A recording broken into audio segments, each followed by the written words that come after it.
No meu caso, eu não comecei assim falando, quero ser rico. Não pensei isso. Não pensei mesmo.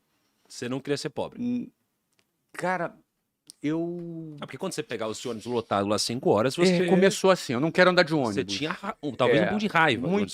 Eu tinha muita raiva mesmo do ônibus, porque era muito humilhante, entendeu? Nossa, Então, era muito humilhante mesmo. Uma coisa é você pegar uma vez, outra coisa é todos os dias por anos. E você vê pessoas dentro do ônibus há 40 anos dentro do ônibus. O que era humilhante pra você, Flávio? Tudo, cara. Tudo. Você na chuva esperando um ônibus e o ônibus não vinha e você perdia o seu horário. Na hora que o ônibus chegava, tava com gente pendurada na porta, você era obrigado por causa do horário a ir pendurado na porta. Algumas vezes, sabe o que é pendurado na porta? Você acha um pedacinho de chão, mete teu pé ali. É um pé só. É um pé. É um pé E só. segura na parada e você vai pendurado, correndo risco de vida. E aí você para no outro ponto e vem uma cabeçada te empurrando para dentro. A partir daí você não tem mais controle de para onde você vai. Você vai na boiada, literalmente, na manada ali. Você desce vai. quando der. Você não tem lugar para você segurar dentro do ônibus, porque se você levantar a tua mão para coçar a cabeça, a mão tem que ficar levantada. Você entendeu? E aí é homem em cima de mulher, homem se esfregando em mulher, mulher gritando, brigando, dando soco. E aí é briga dentro do ônibus, é assalto que entrou. É você na Avenida Brasil, 40 graus, andando, lotado, o ônibus quebra e você tem que descer e fica ali 2 horas esperando e chega o próximo ônibus, é todo mundo amassado dentro do ônibus. E isso é humilhante. Mas, Flávio, isso daí era ruim. Não, isso era muito ruim, cara. Agora, humilhante, acredito que tem algum componente de você olhar pro lado e sentir humilhado, né? Porque não, mas é humilhante pelo Estado. Na minha visão, pelo Estado. Pelo descaso do Estado, que de 4 em 4 anos aparecia um palhaço lá, um político palhaço, te fazendo promessas, não é? Te fazendo a tua cabeça ali com uma série de cobranças, como se ele fosse mudar alguma coisa, e anos se passam e tudo continua como está.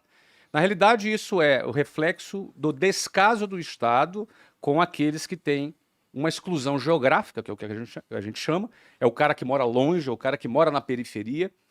Né? Esse cara é visto como um número, como um desqualificado, um número dentro de um ônibus lotado com 8 pessoas por metro quadrado. Então, quando eu te falo humilhante, não é uma pessoa humilhando a outra. Né? Estão todos no mesmo barco, vivendo aquela situação indesejável. Mas que ele tem que se submeter porque ele não tem alternativa. Então, por isso que eu acho que esse cara é um guerreiro, você entendeu? Esse cara, ele tem que enfrentar, já com 10, 11, 12 anos de idade, você entra num ônibus daquele, cruzando várias favelas no Rio de Janeiro, ele tem que enfrentar uma situação dessa. Meus filhos nunca pegaram um ônibus na vida, não sabem nem o que é isso. Agora, grande parte da população brasileira, de São Paulo, aqui da periferia, do Rio de Janeiro, vivem essa situação. Mas você acha que um cara desse é um guerreiro ou é um cara com falta de sorte, por exemplo, de ter nascido numa situação dessa? Olha, se você considerar... Porque todos que estão lá são guerreiros? Todos que estão no ringue são guerreiros? Eu acho que tem a hipótese do cara não enfrentar. Então, não necessariamente... Isso. Tem hipótese de não enfrentar. O cara olha para o ônibus, cara, não vou entrar nesse ônibus. Eu falo que eu tenho um amigo em Guarulhos que tem alguns que acordam 5 horas da manhã pra chegar no trabalho às 7, a 8 horas, e tem cara que só não, tipo, tem vaga de emprego nesse lugar, eles não vão falar assim, mó rolê. Não vai. Não vai. Ele tem a opção de não ir, e muita gente não vai. É o famoso nem trabalha nem estuda. Não. A gente tava falando sobre, eu tinha perguntado sobre se a maioria das pessoas são bundonas, né? E a gente tava falando sobre as massas. Sobre as massas, sobre a escola, sobre o modelo educacional. Modelo. E aí, eu te pergunto o seguinte, se geralmente a maioria das pessoas estão erradas, a maioria das pessoas, elas não têm um bom futuro, a maioria das pessoas formam a média, não é? Como que a gente entende, por exemplo, como que a gente deveria interpretar uma eleição? Como a gente deveria interpretar, por exemplo, a democracia, onde a maioria vota? Né? Deixa eu dar um passo atrás para fechar a primeira pergunta. A maioria é bundão? A maioria tá errando? Eu penso que a maioria, todos nós, eu estudei em escola pública, as pessoas elas são treinadas para poderem entrarem nessa linha de montagem. Perfeito. A pergunta é, para você ter sucesso, para você se destacar, para você cumprir com excelência a tua missão e, eventualmente, se você enriquecer, uma coisa é fato. Se alguém pergunta assim, olha, existe fórmula para o sucesso? Eu não acredito em fórmula para o sucesso. Tá. Mas existe fórmula para a mediocridade, que é seguir a linha de montagem. Perfeito. Porque se você faz o que todo mundo faz, você vai chegar no mesmo lugar que todo mundo chega. Por analogia, por pura lógica. Se você dá todos os passos que todo mundo dá, você necessariamente vai chegar no mesmo lugar que todo mundo chega.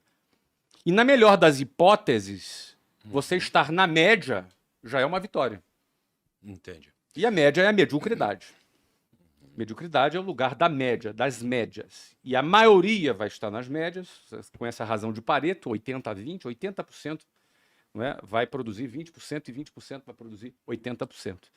Então, a maioria vai ficar nas médias. Mas a maioria por quê? Porque são as pessoas que vão seguir esse modelo, porque é muito difícil sair desse modelo. É muito desafiante, dá medo você sair dessa linha de montagem. Então um alarme aqui. Achei que tava pegando fogo. Não. Então essa deve ser porque eu estou falando assunto polêmico, aí tocou o alarme. Então o que acontece? A maioria vai. Então para você necessariamente ser bem-sucedido, se destacar, não ser um a mais nessa multidão, você vai ter que se desprender dessa manada. Aí começam os problemas. O primeiro desafio é a coragem. Aliás, antes da coragem, o primeiro desafio é você não se conformar com a manada. E aí tem uma diferença entre se conformar e ser uma pessoa grata, satisfeita. Porque a gente aprende a agradecer a Deus por tudo. A gente aprende a ser grato. E isso é bom. A gratidão é uma coisa que ajuda a nossa saúde mental. E a gente que começou pobre na vida aprende a ser grato pelo feijão, arroz e ovo que está comendo. A gente aprende a agradecer e ser grato. Isso é muito saudável. E gratidão está ligada à satisfação. Tá bom. Mas isso não está ligado à conformação.